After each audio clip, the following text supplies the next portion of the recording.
The flames rose high into the night sky, painting the clouds in shades of orange and red. The ancient stone walls of Ironhold had stood for 300 years. Tonight they crumbled like sandcastles before the tide. The Goblin Horde had come in numbers that no one had predicted. They poured through the breach like water through a broken dam, their war cries mixed with the screams of the dying. Commander Elena Voss stood on the inner battlements. Her armor was covered in blood and ash. She watched the eastern wall fall with cold eyes. Around her, soldiers ran in panic. Some dropped their weapons. Some called for their mothers. But Elena did not move. She had seen worse than this. She had survived worse than this. The goblins were not like the stories told to children. They were not small, stupid creatures that could be scared away with torches. These goblins stood nearly as tall as men. Their muscles were thick and corded. Their teeth were sharp as knives. They wore armor made from the bones of their enemies. And they were led by something far more dangerous than any goblin king. Behind the horde, walking slowly through the burning streets, came the Pale Walkers. They were creatures from another world entirely. Tall, thin beings with skin like white paper. Their eyes glowed with a sickly green light. The goblins worshipped them as gods, and perhaps they were. The Pale Walkers had come to this world through a tear in the sky 3 years ago. Since then, they had united the goblin tribes. They had given the goblins weapons of strange metal. They had taught the goblins how to fight as one army instead of scattered tribes. Elena knew what the council had said. The city was lost. The evacuation ships were waiting at the harbor. The smart thing to do was run. But Elena was not feeling particularly smart tonight. She was feeling angry. She turned to her lieutenant, a young man named Marcus, who had joined her unit just 6 months ago. His face was pale with fear, but he had not run. That counted for something. "How many soldiers do we have left?" Elena asked. Marcus swallowed hard. "Maybe 200 in fighting condition. Another 100 wounded who can still hold weapons. The rest are either dead or helping with the evacuation." Elena nodded slowly. 300 soldiers against an army of 10,000 goblins and their alien masters. The numbers were not good. But numbers had never told the whole story when it came to humans. "Send word to all remaining units," Elena said. "Tell them to fall back to the central plaza. We make our stand there." Marcus blinked in confusion. "Commander, the evacuation route goes through the western gate. If we go to the plaza, we will be surrounded." Elena smiled. It was not a pleasant smile. "I know. That is exactly what I want." The central plaza of Ironhold was built around an ancient monument, a tall pillar of black stone that had stood there since before the city was founded. No one knew what it was or who had built it. Some said it was a tomb. Some said it was a temple. Elena knew the truth. She had learned it from her grandmother, who had learned it from her grandmother before that. The pillar was a weapon built by humans long ago, in an age when humanity had reached the stars and fought wars across galaxies. An age that had ended in fire and ruin, leaving behind only scattered monuments and forgotten technologies. The pillar was one such monument, and Elena knew how to wake it. The remaining soldiers gathered in the plaza as the Goblin Horde closed in from all sides. They formed a tight circle around the pillar, their shields locked together, their spears pointed outward. They were tired, wounded, and afraid. But they were also human, and humans did not give up easily.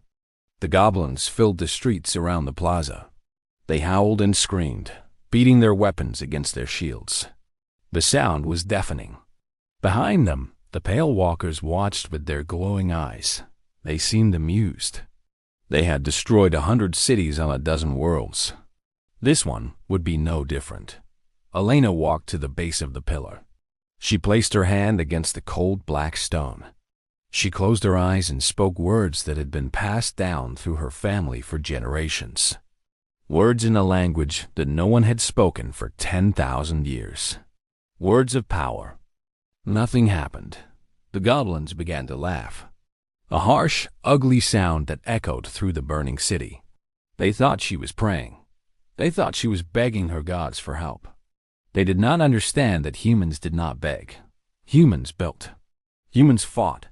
Humans survived. Alina spoke the words again. This time, she cut her palm with her knife and pressed her bleeding hand against the stone. The pillar needed human blood to wake. It needed proof that its masters still lived, that their descendants still fought. The stone began to hum. The goblins stopped laughing. The Pale Walkers stepped forward, their eyes narrowing. They recognized that sound. They had heard it before on other worlds, in other battles. It was a sound that brought them fear. The black pillar began to glow, faint at first, then brighter and brighter. Lines of blue light traced across its surface, forming patterns that hurt to look at. The air around it began to vibrate. The ground began to shake. "What is this?" One of the Pale Walkers spoke in its cold, dead voice. "What have you done?" "Human." Alina turned to face the alien, her hand still pressed against the pillar, her blood still flowing into the stone. "You came to our world thinking we were easy prey. You united our enemies against us. You burned our cities. You killed our people. But you made one mistake. The pillar's glow was blinding now. The soldiers had to shield their eyes. The goblins were falling back, screaming in terror. Only the Pale Walkers stood their ground, though even they looked uncertain. "You forgot what we are," Alina continued. "We are not a young species learning our first steps in the universe. We are old, older than you know. We have fallen before. We have risen again, and we have left weapons scattered across this world. Weapons that remember us. Weapons that answer to our blood." The pillar erupted. A beam of pure white light shot into the sky. It pierced the clouds and kept going, reaching toward the stars. Then it split. 1,000 smaller beams spread out across the sky like the branches of a great tree. They curved and twisted and fell back toward the earth. Each beam struck a goblin. Just one goblin out of the 10,000. But each beam killed its target instantly. The goblins simply vanished, turned to dust in the space between one heartbeat and the next. 1,000 goblins died in that first second. Then another 1,000. Then another. The horde tried to run. They pushed and shoved and trampled each other in their panic. But there was no escaping the pillar's light. It found them in the streets. It found them in the buildings. It found them trying to flee through the broken walls. One by one, they died. The Pale Walkers tried to stop it. They raised their hands and spoke words of power. Energy shields formed around them, glowing with green light. The beams struck the shields and bounced away, but the shields could not protect their army. They could only watch as their goblins were destroyed. Alina walked toward the Pale Walkers. She was tired now. The pillar was draining her strength along with her blood, but she did not stop. Behind her, the pillar continued its work. Ahead of her, the 3 Pale Walkers stood alone in a sea of dust. "You cannot kill us," the lead Pale Walker said. "Our shields are too strong. Your ancient weapon cannot touch us." "You are right," Alina admitted. "The pillar was not built to fight beings like you. It was built to fight armies. It was built to destroy the many, not the few." She drew her sword.